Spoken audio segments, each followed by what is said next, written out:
So today we're going to talk about the reasons why it's really important to strength train, especially for women, because a lot of girls are scared of getting bulky or getting too muscular. They're scared of building up muscle underneath fat, as opposed to seeing the long-term benefits of keeping fat off and staying lean. So let's get into it. Number one, muscle is more dense than fat. So everybody says muscle weighs more than fat. What that means is it just weighs more for the amount of space that it takes up. So if you have more muscle mass on your body, you could look leaner than somebody who is the exact same weight and has more fat on their body. They'll look a little bit heavier and bigger in physical size. So that's why a lot of trainers say to not look at the scale too much. I like to look at body composition, so fat mass to muscle mass, and measurements, and use pictures as an indicator and how people's clothes fit, because I think that's a better indicator of overall body composition than just the scale. The scale can be very misleading if you are doing the right things in the gym and with your diet. Number two, we as women do not have the same hormonal setup as men do in terms of testosterone and all the other things that go into building muscle mass.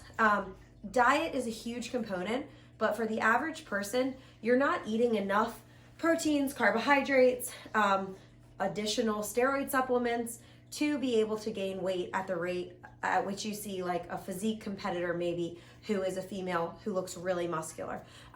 For 90% of the population, it's just gonna make you look lean and toned, which is what people say that's the look that they're usually going for. Number three, you can eat more. Here's how this works. Muscle mass takes more energy to sustain than fat mass. So the more muscle that you have on your body, the more calories that you can burn if you're just sitting around being sedentary. For example, if I was the exact same weight as somebody else and my muscle mass right now, I'm about 140 pounds. My muscle mass might be like 90 pounds of that, versus somebody else who has 100 pounds of muscle mass, but they weigh the exact same. That person's basal metabolic rate is higher than mine because it takes more energy to fuel that muscle that they are carrying around with them all day. So if you think about it long term, I like to ensure that clients are set up so that they're not draining themselves in a continuous calorie deficit. So if we lose weight by cutting calories alone and maybe just doing really high intensity cardio over and over again, eventually your body is going to become more and more efficient where it needs less and less calories to do those same activities. So it will eventually, you'll be to the point where you're like, I'm eating 1,000 calories a day. How come I'm not losing weight anymore?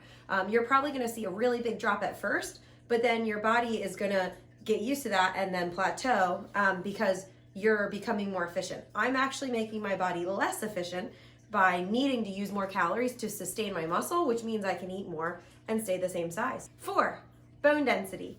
Osteoporosis is a big concern for women. The more that you lift weights or do high impact type of exercises, but lifting weights is a really, really great way to actually increase your bone density all around your body.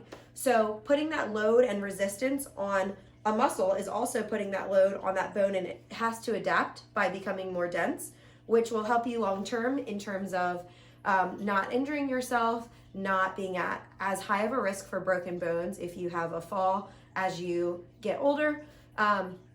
All overall really healthy things. Number 5, I like to lift weights because it's fun. The best workout that you can personally do is the one that you are going to be consistent with. So if for you that's running, go run. If for you it's working out in a gym, great. If it means you're playing on a sports team or going for a ride on a bike with your kids, do whatever you are going to be consistent at, because that's going to produce the best results. For me personally, I like lifting weights in the gym. It gives me something to really focus on. So there's cognitive benefits to weight training as well. But I enjoy having a challenge where I can physically see that I'm lifting more weight or I'm doing more reps, and I feel stronger throughout the day doing other activities.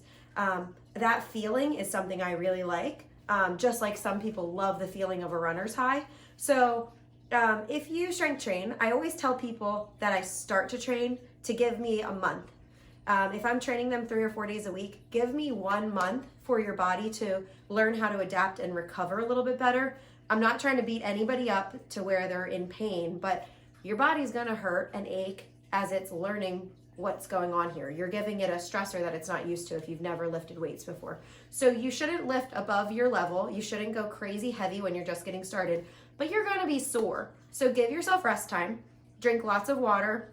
I like Epsom salt baths as a recovery method to get magnesium into your muscles.